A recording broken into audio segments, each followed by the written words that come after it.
G'day guys, welcome back to another episode.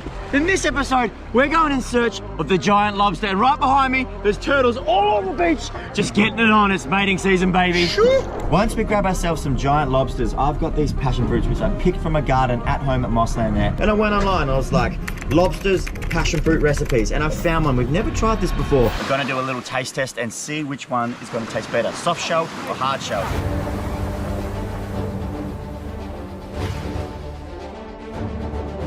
We're out in the remote islands right now. There's no one around for miles, and the sun's out, the water's clear, the wind's backing off, and it's going to be an absolutely beautiful day.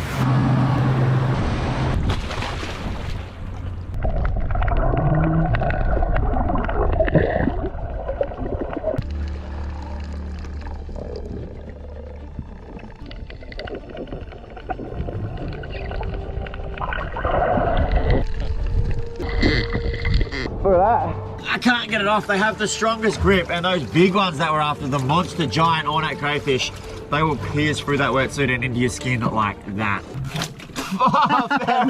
There's three different types of crays that we really grabbed. Western rock lobsters, painted crayfish, which is this guy, and then the giant ornate crayfish, which is probably 3-4 times as big as this. Beautiful colors in them. No big giant lobsters yet, but they are definitely around here. What I didn't tell you guys is we've actually taken 2 boats out. We're obviously in my boat right now, but we've got Jackson's boat.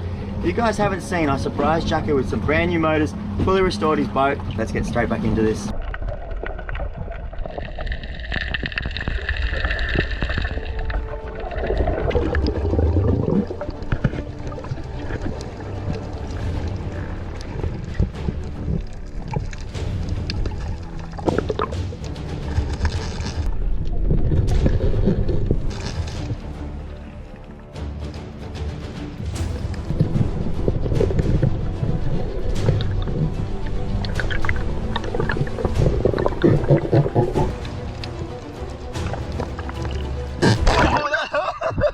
I was trying to get a close-up of it, and Jackson bringing it in and smacked me in the face.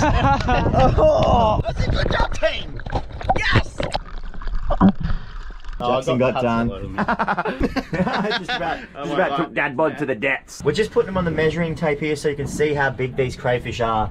It is about 60 centimeters before the little feelers start, and with the feelers it's well over a meter there. And this guy here, don't get me wrong, this is a giant lobster, but there are bigger monsters down there. This one was actually the teamwork one. I went down one side of the ledge, Jackson come in on the other side. As I mentioned, we got an army to feed, so we're probably going to get back in the drink, see if we can get a couple more. Right, we're just moving spot to spot. Jacko's driving and we're just dropping me off on bommy to bommy. Have a look at this one.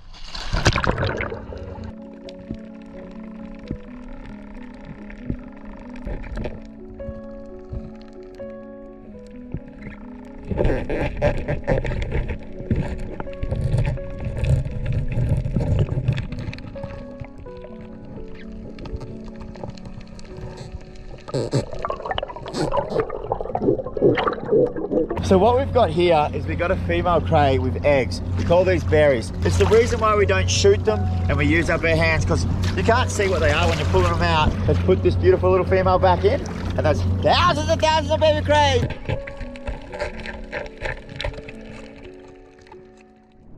Most lobsters live the same life cycle. They're matured between the ages of 6 and 7, and the male attaches a packet of sperm, also known as the tar spot, on the underside of the female. By scratching the tar spot, the eggs are fertilized as they are swept backwards and become attached to those fine hairs on the back end of their tail. The eggs will hatch depending on the temperature between 4 and 8 weeks. The larvae will then drift offshore. The final stage is the larvae transform into little transparent lobsters. Once they settle into the reefs, they start developing their unique color patterns, feeding and growing for the next 3 to 4 years. Then the process will just keep repeating itself, and that's why I bloody love lobsters.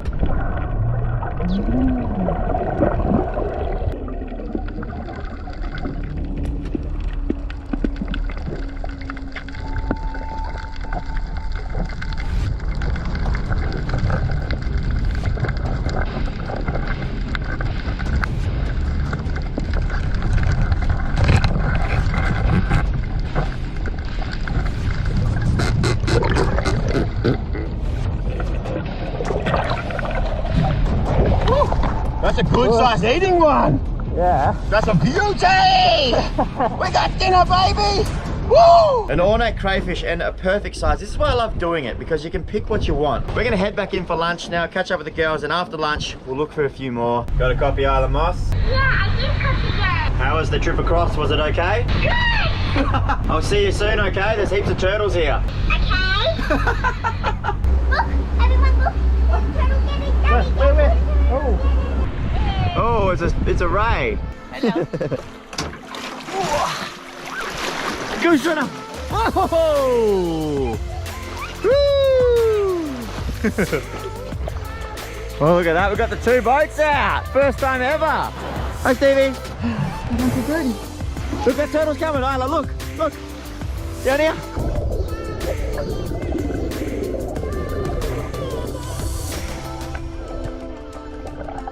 He's just cruising along. Tortu. Where's the turtles, Isla? Next to us. Oh, there is a turtle there. They're like next to us. Oh, yeah. Oh, good spotting.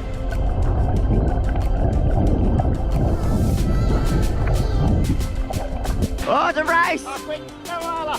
Oh, it's raining! Look at Strider. Hey, Jacko, that's a long tom right here being weird. Oh, Uncle Brody. It's okay. Oh. Uncle Brody, it's okay. He just jumped. It's a belly flop. With the afternoon starting to settle in, we started to pull the anchors up and steam towards home, with the plan trying to stop for a couple more crayfish. I don't think any of us knew what monster laid ahead. Oh, it's way too big. It's big. Way too big. Oh no, you're gonna beat me. Well, you're catching up, I can see you. David Anna. Jackson and I are going through a little bit of a game plan here, because what we've noticed, the giant lobsters under these rocks are really revved up. They're going in and out, they're moving around, as you can see right now. One's like creeping out, checking me out. His feelers are going at the GoPro. As soon as he touches the GoPro or feels something, that's it. He's gone, and they can swim so bloody fast. And you'll get a little taste of that in a minute, just wait up for that. But in this particular situation, what Jackson and I do is we block out 2 entrances, because we know that they're going to go for it. So I get down one side, Jackson goes down the other side, and I actually push the crayfish and guide it towards him, and you'll see what happens next.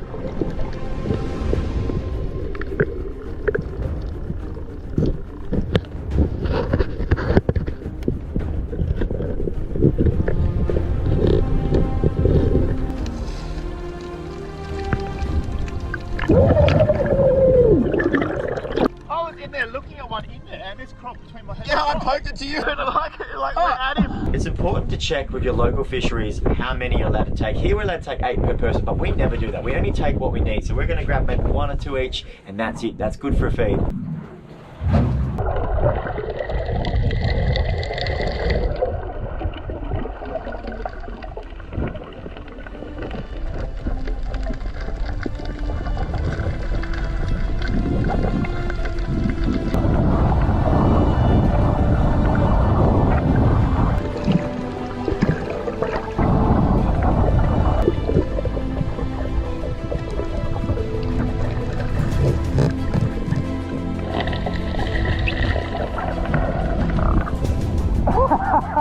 Oh, that great. This shell here on this crate is super soft. They actually really tasty when they're like this. At least 150 meters out. That's quick, man.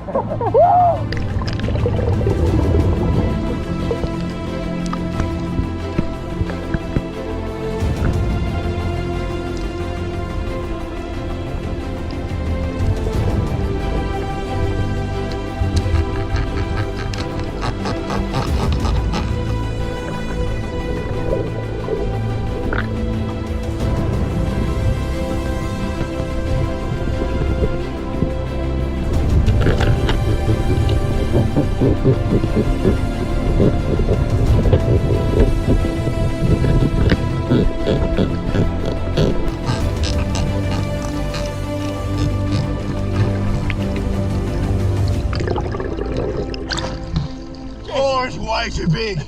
Way too big. Oh, it's massive, like massive. Biggest ever.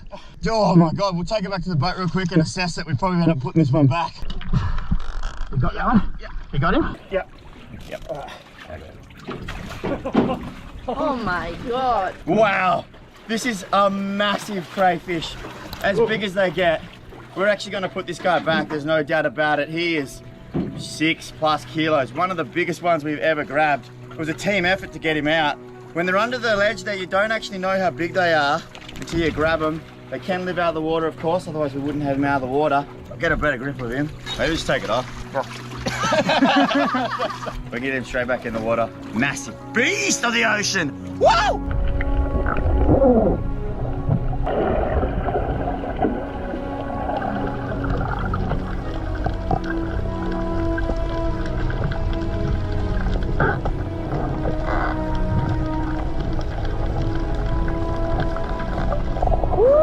Oh, they're so big. Oh, just like a barrel. He's gonna make heaps of little baby crays. Woo. That ended up being an absolute crazy session. There are so many giant lobsters around us at the moment. We ended up getting that big one. That is as big as they grow. Put him back for another day. The sun is about to set, the breeze is coming in. We're gonna head down the beach a little bit later on, cook up this feed, see what it tastes like with that passion fruit. Let's bloody go, baby. You. We're back down the beach and we're gonna get stuck straight into this cook. We got the passion fruit from home, got the crayfish that we caught. Did you just find yourself? Oh, look. When you were grabbing these, look how sharp these horns are, especially on these hard shells, which 90% of the crayfish you're going to grab are going to be hard. They're not going to be soft like this. These things will literally light you up, and they can be full of bacteria and a lot of nasty stuff. So you want to be careful. That's why we wear gloves. We've got Joel behind the lens here. We've got the cars down here. Obviously the full kitchen set up. Got all the family in the back there just having a good old day. And Jackson, of course. We're going to cook both on the barbecue in the same way. And before we put the sauce on that we make with the passion fruit, we're going to do a little taste test and see which one is going to taste better, soft shell or hard shell. So basically all I'm going to do is I'm just going to chop straight down through there. It's so easy to do. Split it right down the middle. Go through this way as well. All the way up. Wow. There you go. It was that easy to do. You want to take the poo tube out of the middle of it. So straight away, you're going to see the difference of me trying to attempt to chop this with the knife. I have to put so much pressure on to even pierce it. So what you want to do, you want to grab a sharp knife. You want to run it down the inside of the head there, and you want to push it up against the shell to try and get all that meat. You're just essentially separating it. It's just going to make it easy for the next step. You just want to give it a good twist and watch those sharp, sharp blades on the side there. And out comes all that meat and all that good stuff. So I'm going to keep this head, I'm going to chuck it in the freezer, and I'm going to use it later on. You want to get some sort of meat scissors for this next step. And what you want to do is it's really easy from here on in with these bad boys. Between the meat and the shell, and basically just get into it. But like I said, these things are bulletproof. The underneath of the crayfish is obviously a lot softer, and that's why they never really will reveal that to you. Grab something super sharp and just straight down the middle. That's what we're left with. Soft shell, hard shell. I'm just gonna put some butter on these two tails here. Should take about half an hour. Ooh. Crays are on the barbecue there. We're gonna get straight into prepping this sauce. I'm gonna grab one of these passion fruits. Oh, they're harder than I thought. Like, I need the big dog. Give us the big dog. I want to use this. First rule when you're cooking is always use really sharp knives. Oh, these things are weapons. Get this thing. Straight through the middle there. Oh, they smell so good, man. We got some lime, passion fruit, thick cream, some shallots that Jackson's chopping up. In here we got a little bit of butter and some mustard. So you don't want to actually brown these, you want to just lightly cook them hard before we put the rest of the stuff in, because we're actually making a sauce. Quit. Chuck the passion fruits in. Righto. Next step, a little bit of lime. You're fired. Oh, Vicky's in. I'm the new assistant now. We have a special guest, Victoria Ferreira. Victoria Ferreira. Look at this guy first. Woo. Oh, look at the soft shell. So the reason why I cook it shell down first is because it basically makes a little oven. And then I flip it over just to sear the top layer of flesh, and it is All right, it's time to get stuck straight into this. We've got the soft shell and the hard shell crayfish. And we're gonna have a little taste test now, all of us. So we'll start off with this. We've got a little fork here. Who wants to go first, taste test? Oliver's first. So you grab this part, and I'm gonna grab this part. All right, we're gonna eat the soft shell first, me and Isla. Good. And quickly back it up with this. Oh, yummy. Yeah, I honestly can't tell any difference. I don't know. They taste both beautiful to me. The next thing we're going to do is taste the passion fruit sauce. Go on, let's go. Let's go, crew. Here we go. Oh, look at that bit. Beauty. Oh, wow. Oh my god. That sauce is so good. Yeah. Oh my god. Right? Oh, that's a bloody wrap, baby. Thank you guys so much for watching. If you want to support us, we just dropped some new merch, some Dead Glassy Adventure shirts online, youngbloods.co. And I'll see you guys very soon. Cheers.